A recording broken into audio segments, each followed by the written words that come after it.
क्या हुआ? अब तक सोए नहीं? नींद नहीं आ रही है क्या? याद आ रही है उसकी? उसकी बातों को मिस कर रहे हो, है ना? अच्छा, तो ये बात है। कॉल नहीं आई ना आज उसकी? आज उसने नहीं पूछा कैसे हो, खाना खाया कि नहीं खाया? खाया? क्या खाया? दोपहर में कहाँ थे? शाम को कॉल क्यों नहीं रिसीव की?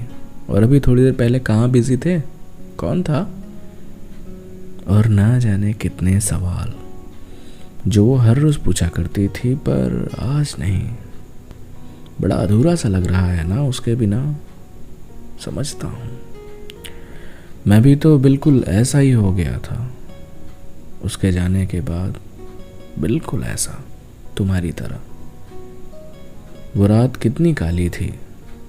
उस रात का अंधेरा मानो एक तूफान बन के आया था, जो हमारे सारे ख्वाबों की बस्ती को, उस रैन बसेरे को जिनमें दो नादान परिंदे बैठे अपनी सारी जिंदगी की खुशियों के बारे में सोच रहे थे, उन सब को तहस नहस करने को बढ़ा चला आ रहा था हमारी तरफ। हम दोनों बेवजह एक दूसरे से लड़ रहे थे। बात बस इतनी थी कि उसे आज़ाद रहना पसंद था। वो अपनी मर्जी से जीना चाहती थी, बिल्कुल अपनी सोच अपनी समझ से लेना चाहती थी हर फैसला, फिर वो चाहे गलत ही क्यों ना हो। अच्छा है, आखिर हक है उसे अपनी ज़िंदगी जीने का। पर क्या वाकई मैं नहीं चाहता था कि वो अपनी मर्जी की ज़िंदगी जिए? क्या वाकई मैं नहीं चाहता था कि उसे वो हर खुशी मिले जिसे वो पाना चाहती है? क्या सच में इतना बुरा था मैंने कभी ख्याल नहीं रखा उसकी खुशी का। हाँ शायद, मगर नहीं। आखिर मैंने कब मना किया उसे अपनी ज़िंदगी जीने को? मैंने कब उसकी आज़ादी उससे छीन ली? अब अगर वो किसी फ्रेंड के साथ मूवी देखने जा रही है तो क्या मेरा हक नहीं कि मैं पूछ लूं कि कौन है वो? क्या मुझे ये नहीं पूछना चाहिए? क्या नहीं पूछना चाहिए मुझे कि देर रात तक अगर फ़ोन बिजी था, कौन था कॉल पे? मैंने कई बार कॉल किया था, कुछ ज़रूरी बात करनी थी तुमसे, कुछ बताना था तुम्हें, बहुत ज़रूरी बात। पर कई बार कॉल करने पे भी तुम बिजी थी। हाँ, 10 बजे से पूरे 12 बजे तक। कई बार तुमने कॉल कट भी कर दी थी। मैंने सोचा तो कि अब कॉल ना करूं, पर बात ही कुछ ऐसी थी कि और फिर जब तुम्हारी बातें ख़त्म हुई तो नंबर स्विच ऑफ हो गया था तुम्हारा। किसका फ़ोन था? प्रिया, वो तुम्हारी फ्रेंड का। फिर उसका झगड़ा हुआ उसके बॉयफ्रेंड के साथ। तुम समझा रही थी उन दोनों को, या फिर दी की कॉल आई थी? रेहान की तबीयत अभी ठीक नहीं हुई क्या? दीदी बहुत परेशान होंगी ना, उन्हीं से बात करने में इतनी देर लग गई। या फिर वो तुम्हारी दूर की मौसी का कॉल आया था, फिर तुम्हारी शादी के लिए कोई नया लड़का देखा है। अच्छा, तो मतलब फ़ोन मम्मी के पास था, वही बात कर रही थी उनसे इतनी देर तक। फिर बात करते करते बैटरी डिस्चार्ज हो गई होगी और फ़ोन स्विच ऑफ हो गया होगा। मैं यही सब तो समझता था अक्सर, इन्हीं बहानों से, इन्हीं कुछ बातों से बहला लेता था खुद को। पर फिर वो हर रोज़ उसका बिजी आना, जब मैंने पूछ लिया था उससे किससे बात करती रहती हो इतनी देर तक, कॉल नहीं रिसीव करती, क्यों बुरा लग गया था उसे? आखिर ऐसा क्या पूछ लिया था मैंने?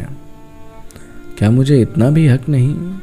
अगर नहीं तो क्यों एहसास दिलाया था उसने मुझे कि मैं उसके लिए इतनी अहमियत रखता हूँ?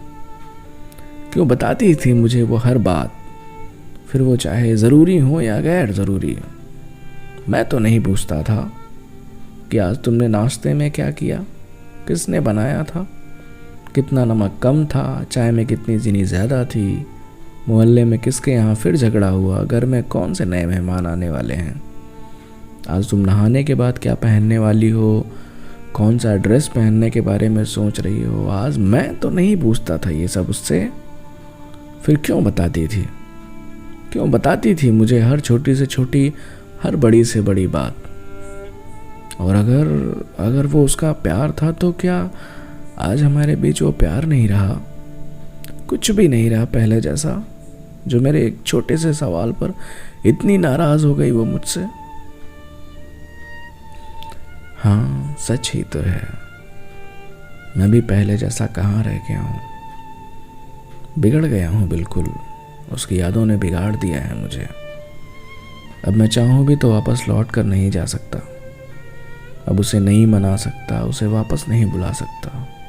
बहुत देर कर दी मैंने। अब वो अपनी ज़िंदगी में आगे बढ़ चुकी है, उसकी शादी तय हो चुकी है। अब मैं चाहूँ भी तो वापस लौट कर नहीं जा सकता। काश पहले ये कोशिश कर ली होती।